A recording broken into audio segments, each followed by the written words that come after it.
Rəngiz xanımın sol gözünə 15-16 il öncə kənddə yaşayırlar. Heyvanın ayağı dəymişdi, təpiyi dəymişdi və travma almışdı. Müalicə oldunuz, amma görmə getdikcə itdi. 9 ildir işığı görmür. İndi baxaq görək işığı görür, yoxsa açıq gözünüz. İşıq var gözünüzdə? Yox. İndi var işıq. Bir damcı elə bir nəsə görürəm. İndi var işıq. Yox, yox.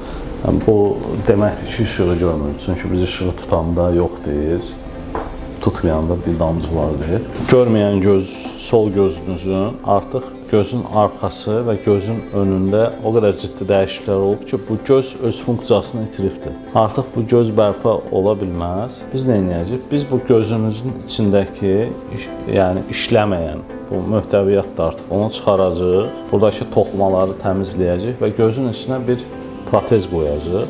Bu kürə şəklində bir protezdir, gözün içində olacaq.